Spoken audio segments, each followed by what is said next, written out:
Hi friends, ഇന്ന് ഞാൻ ഉണ്ടാക്കാൻ പോകുന്നത് ബട്ടൂരയാണ്. സാധാരണ നമ്മൾ ബട്ടൂര ഉണ്ടാക്കുമ്പോൾ അതിൽ ഈസ്റ്റ് അല്ലെങ്കിൽ സോഡാപ്പൊടി, തൈര്, ബേക്കിംഗ് പൗഡർ ഇതൊക്കെ ഏതെങ്കിലുമൊക്കെ ചേർത്തിട്ടാണ് ഉണ്ടാക്കാറ്. പക്ഷേ ഇന്ന് ഞാൻ ഉണ്ടാക്കുന്ന ബട്ടൂരയിൽ ഇതൊന്നും തന്നെ ചേർക്കുന്നില്ല.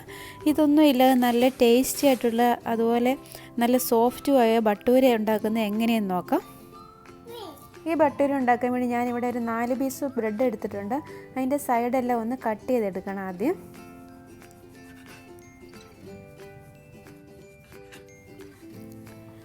ഈ സൈഡെല്ലാം കട്ട് ചെയ്ത ബ്രെഡ് ഒന്ന് മിക്സിയിലിട്ട് ഒന്ന് പൊടിച്ചെടുക്കാം.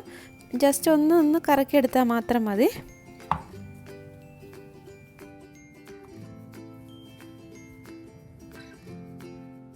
ഞാനിപ്പോൾ ബ്രെഡ് പൊടിച്ചെടുത്തിട്ടുണ്ട്. അത് ഈ ബൗളിലോട്ടൊന്ന് ഇട്ട് കൊടുക്കാം.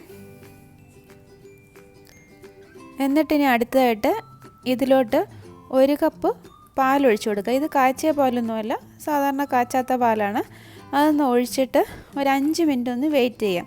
അന്നേരത്തേക്ക് ബ്രെഡ് ക്രംസ് ആ പാലിൽ നന്നായിട്ടൊന്ന് കുതിർന്ന് കിട്ടും. ഇതൊന്ന് എല്ലായിടത്തും ആ പാലൊന്നാകാൻ വേണ്ടി ഒന്ന് മിക്സ് ചെയ്ത് കൊടുക്കാം.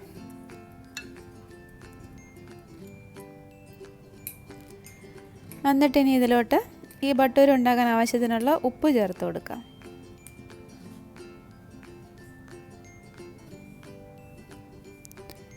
പിന്നെ ഇതിലോട്ട് 1 ടീസ്പൂൺ പഞ്ചസാര ചേർത്ത് കൊടുക്കാം.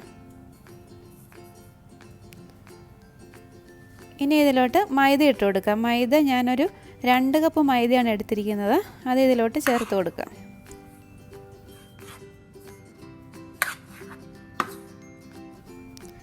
എന്നിട്ട് ഇനി ഇതൊന്ന് നന്നായിട്ട് മിക്സ് ചെയ്തിട്ട് ഒന്ന് കുഴച്ചെടുക്കാം.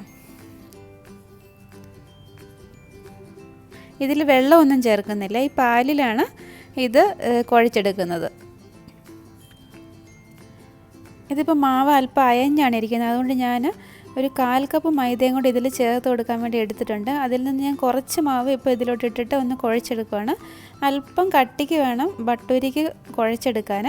ബാക്കിയും കൂടി ഇട്ട് കൊടുക്കുക. ഇപ്പോൾ ഞാൻ കറക്റ്റ് 2.25 കപ്പ് മൈദയാണ് എടുത്തിരിക്കുന്നത്. എന്നിട്ട് അല്പം കട്ടിക്ക് ഒന്ന് കുഴച്ചെടുക്കണം. ഇത് കട്ടിക്ക് കുഴച്ചെടുക്കണമെന്ന് പറയുന്നത് നമ്മളിത് റെസ്റ്റ് ചെയ്യാൻ വെച്ചിട്ട് പിന്നെ അത് എടുക്കുമ്പോഴത്തേക്ക് മാവ് അല്പം അയയും. അപ്പോൾ നമ്മൾ അയഞ്ഞ പരുവത്തിൽ കുഴച്ചാൽ പിന്നെ നമുക്ക് ബട്ടൂര പരത്തിയെടുക്കാനൊക്കെ ബുദ്ധിമുട്ടാണ്. ഇതിപ്പോൾ നല്ലതുപോലെ കുഴച്ച് വെച്ചിട്ടുണ്ട്. ഇനി ഇതൊന്ന് മൂടി റെസ്റ്റ് ചെയ്യാൻ വേണ്ടി വെക്കാം. ഞാനൊരു 4 മണിക്കൂറാണ് ഈ മാവ് പൊങ്ങാൻ വേണ്ടി വെക്കുന്നത്. ഇപ്പോൾ 4 മണിക്കൂർ കഴിഞ്ഞിട്ടുണ്ട്. ഇനി പാത്രം ഒന്ന് തുറന്നു നോക്കാം.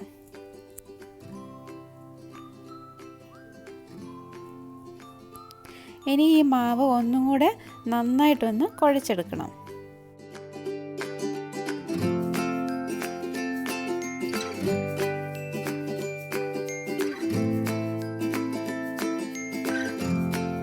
ഇപ്പം ഞാൻ മാവ് നന്നായിട്ടൊന്നും കൂടെ കുഴച്ചെടുത്തിട്ടുണ്ട്. ഇനി ഇതിൽ നിന്ന് ഓരോരോ ബോളുകളെടുത്ത് ഒന്ന് ഉരുട്ടിയെടുക്കാം.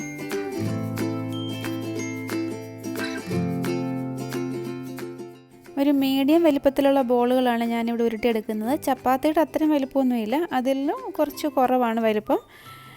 ഞാനിപ്പം ഇതിൽ നിന്ന് ഒരു 6-7 ബോളുകൾ മാത്രമേ ഉള്ളൂ ഇപ്പം ഉരുട്ടിയെടുത്തിട്ടുള്ളൂ.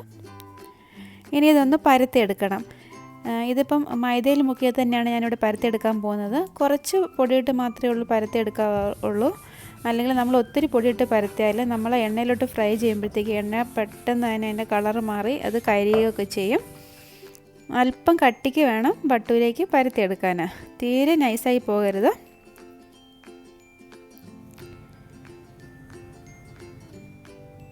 ഇനി ഇത് ഫ്രൈ ചെയ്യാൻ വേണ്ടി എണ്ണ ഒഴിച്ചു കൊടുക്കുക. ഞാനിവിടെ വെജിറ്റബിൾ ഓയിലാണ് എടുത്തിരിക്കുന്നത്.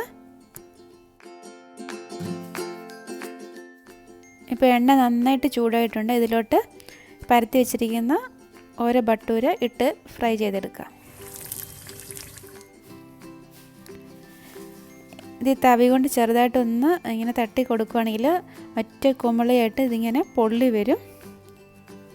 ഇതിപ്പോൾ കണ്ട പൊള്ളി വരുന്നുണ്ട്. അതിൻ്റെ തീ ഒരു മീഡിയം തീയിൽ വെക്കണം, അല്ലെങ്കിൽ ഇത് പെട്ടെന്ന് കരിഞ്ഞു പോകും. ഇതിനിയൊന്ന് മറിച്ചിട്ട് കൊടുക്കാം.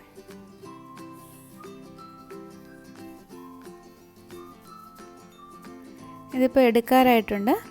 വേണമെങ്കിൽ കുറച്ചും കൂടെ ഒരു ഗോൾഡൻ കളറിൽ നമുക്ക് ഫ്രൈ ചെയ്തെടുക്കാവുന്നതാണ്. ഞാനിപ്പോൾ ഇതെടുത്തു. ഇനി അടുത്തത് ഇതുപോലെ തന്നെ ഫ്രൈ ചെയ്തെടുക്കാം.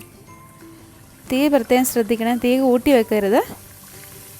നമ്മൾ ഹോട്ടലിൽ നിന്നൊക്കെ കഴിക്കുന്ന ബട്ടൂര ഒത്തിരി വലിപ്പമുള്ളതാണ്. അത് അത്രയും വലിപ്പമൊക്കെ ഉള്ളത് ഉണ്ടാക്കണമെങ്കിൽ ഒരുപാട് എണ്ണയും അതുപോലെ വലിയ പാത്രമൊക്കെ വേണം. ഇപ്പം ഞാൻ ചെറിയ ബട്ടൂരയാണ് ഇവിടെ ഉണ്ടാക്കിയെടുക്കുന്നത്.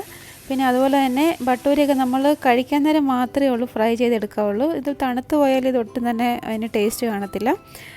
ചനാ മസാലയുടെ ഒക്കെ കൂടെ കഴിക്കാൻ പറ്റിയ നല്ലൊരു കോമ്പിനേഷനാണ് ഈ ബട്ടൂര. അതുപോലെ നല്ല സോഫ്റ്റാണിത്. ഇത് ഉണ്ടാക്കാൻ നല്ല ഈസിയാണ്. ഇതിൻ്റെ അകത്ത് ഈസ്റ്റും ബേക്കിംഗ് പൗഡർ, സോഡാപ്പൊടി ഇതൊന്നും തന്നെ ഇല്ല, തൈരും ഒന്നും ചേർക്കുന്നില്ല. ഇതിൻ്റെ വീഡിയോ നിങ്ങൾക്ക് ഇഷ്ടമായെന്ന് വിചാരിക്കുന്നു. ഇത് നിങ്ങൾ തീർച്ചയായിട്ടും ഉണ്ടാക്കി നോക്കണം. വീണ്ടും നല്ലൊരു റെസിപ്പിയുമായി കാണാം. Thanks for watching Hanna's recipes.